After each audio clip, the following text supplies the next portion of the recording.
You call the shots, babe. I just wanna be yours. Secrets I have held in my heart are harder to hide than I thought.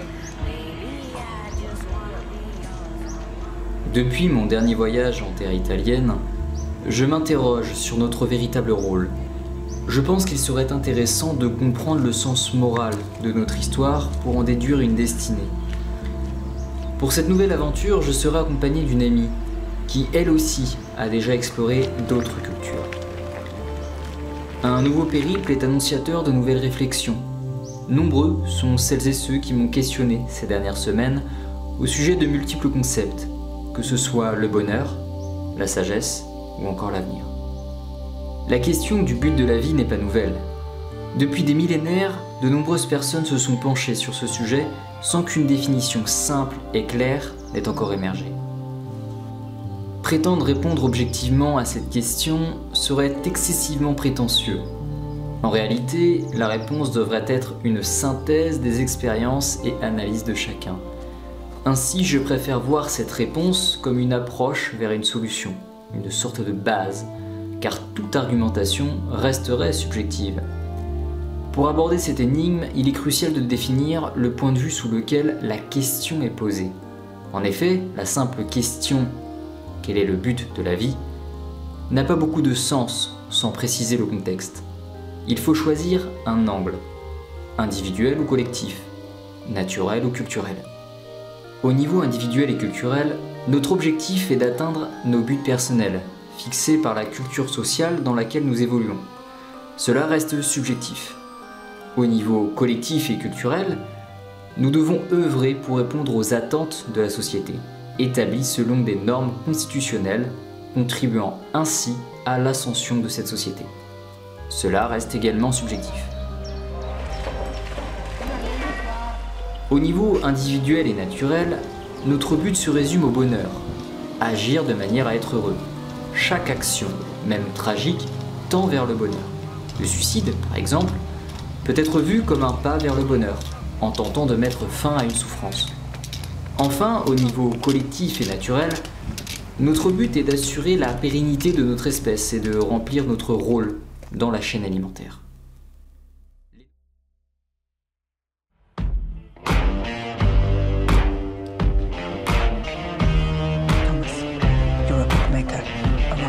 Fighting man. You're not a fool.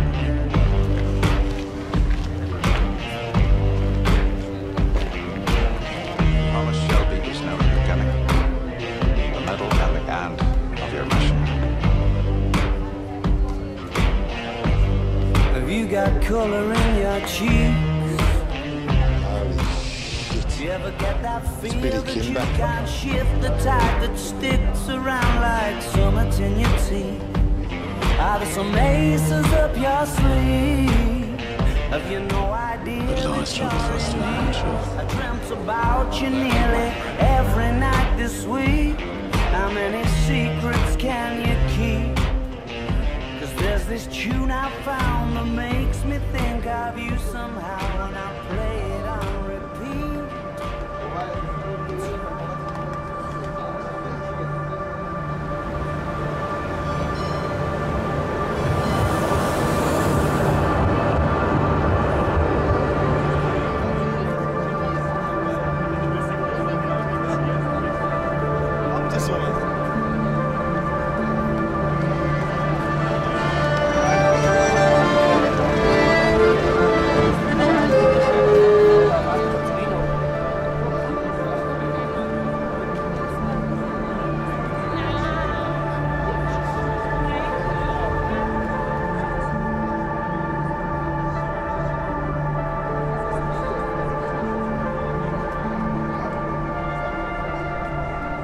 Les notions du bien et du mal sont subjectives, car elles découlent de constructions culturelles.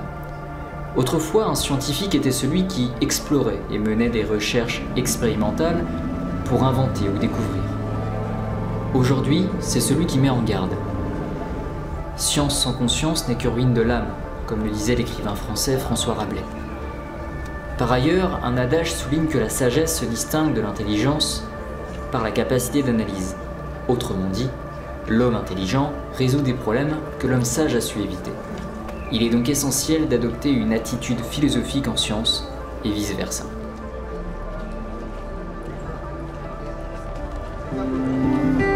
Just be one, she said. What goes up will come down. When it does, I'll be around.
La capacité à gérer nos émotions est un témoignage de notre maturité. Pourtant, les moments où nous échouons révèlent notre humanité.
Aujourd'hui, nous allons visiter le musée de BMW, un lieu incontournable pour les passionnés de véhicules et d'histoire.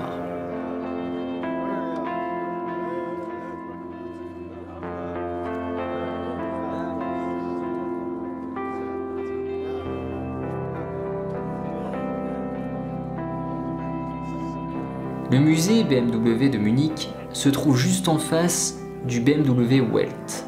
Il offre une immersion captivante dans l'histoire et l'évolution de la marque BMW, présentée de manière vivante, impressionnante et diversifiée comme nulle part ailleurs. Chaque nouvelle salle réserve des surprises, avec des véhicules, des modèles et des prototypes emblématiques qui ont marqué leur époque. Le musée BMW est aussi diversifié que la gamme de modèles de la marque.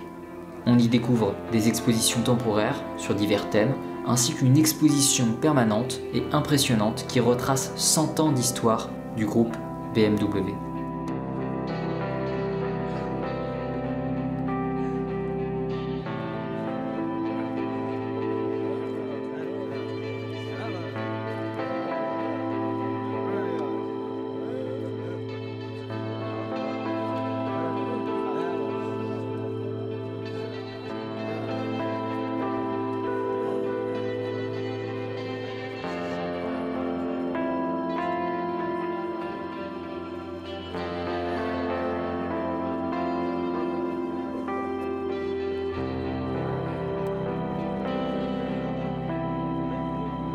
BMW, ce qui signifie manufacture bavaroise de moteurs, est un fabricant allemand renommé d'automobiles haut de gamme, de voitures sportives et de motos.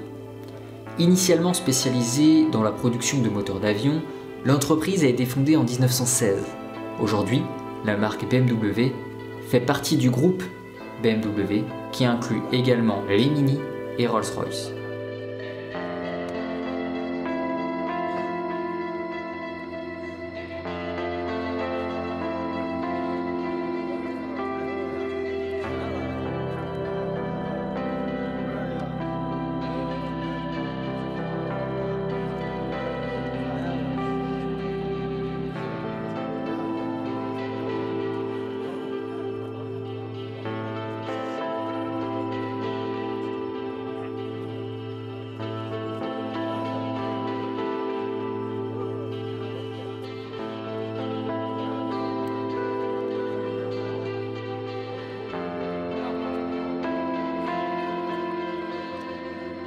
Le logo de BMW reprend le cercle noir de l'ancien logo d'un cofondateur de la marque, avec les couleurs blanc et bleu au centre, symbolisant respectivement le ciel et la Bavière.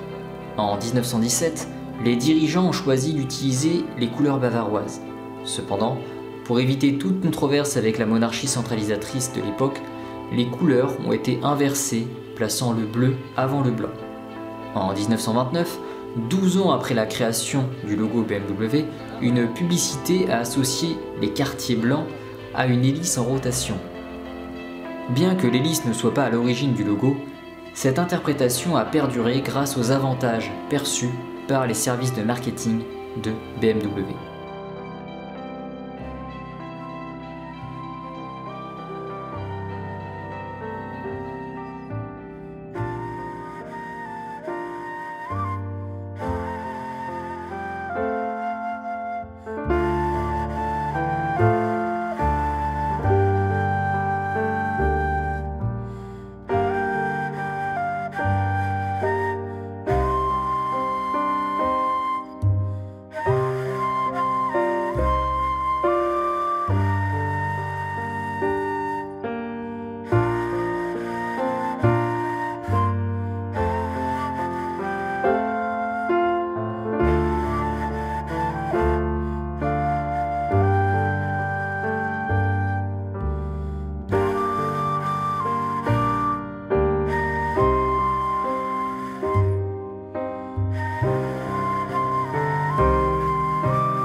Connaître l'inconfort permet-il de mieux apprécier le confort?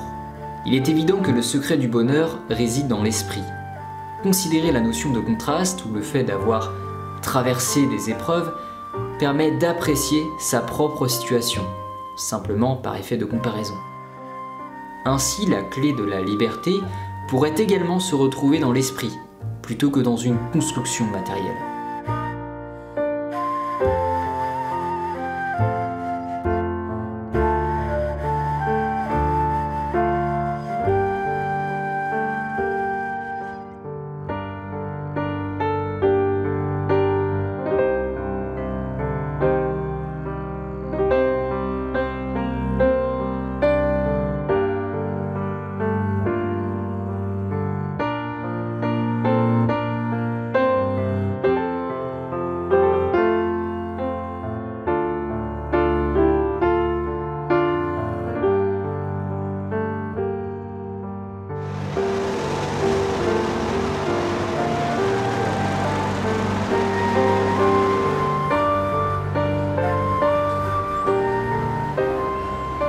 présent, nous nous dirigeons vers un centre de divertissement qui met en lumière des illusions d'optique offrant une nouvelle perspective sur Munich.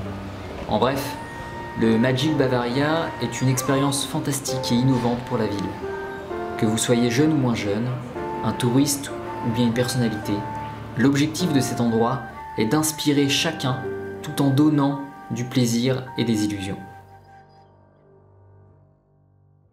Sur 1000 m², le Magic Bavaria présente les points forts de la Bavière.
Continuons notre aventure par la visite du musée de l'homme et de la nature.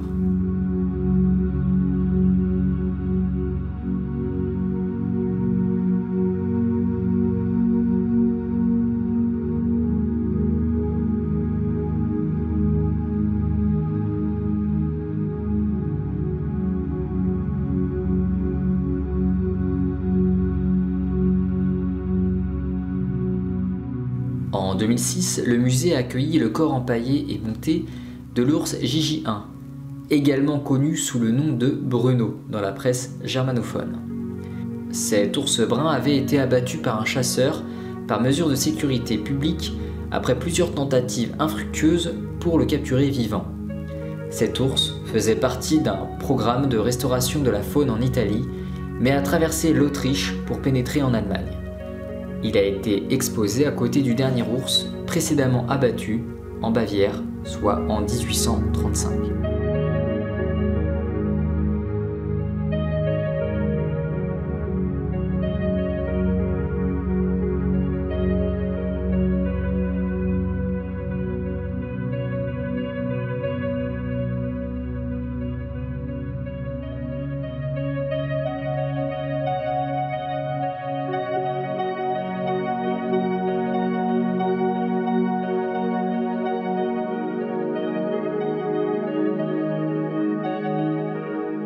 Dans notre société, nous sommes souvent confrontés à des individus qui remettent systématiquement en question l'utilité des animaux de compagnie.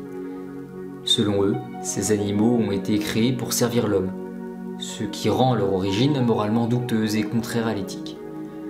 Mais si nous suivons leur raisonnement, est-il alors plus éthique d'éradiquer ces espèces?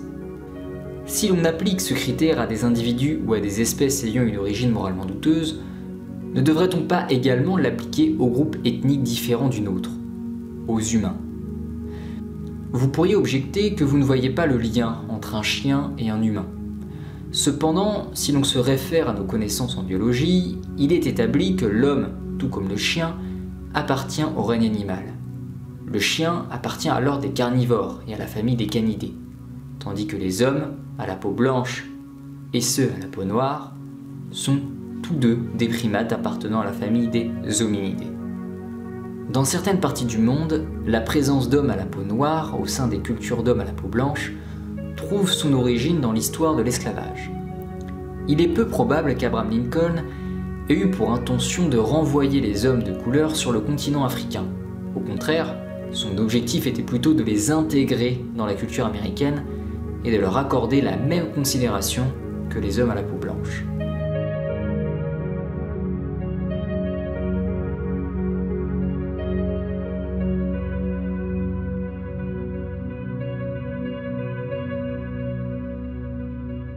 Depuis des siècles, les chiens nous assistent dans nos métiers et nous accompagnent dans nos missions. Ils font partie intégrante de nos vies privées, protecteurs de notre famille et guérisseurs de nos blessures. Ils agissent comme un baume pour nos douleurs mentales et nous offrent inconditionnellement leur amour. Contrairement aux humains, ils sont incapables de nous trahir, ni de nous abandonner.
L'imaginaire est sans aucun doute le plus sûr des refuges.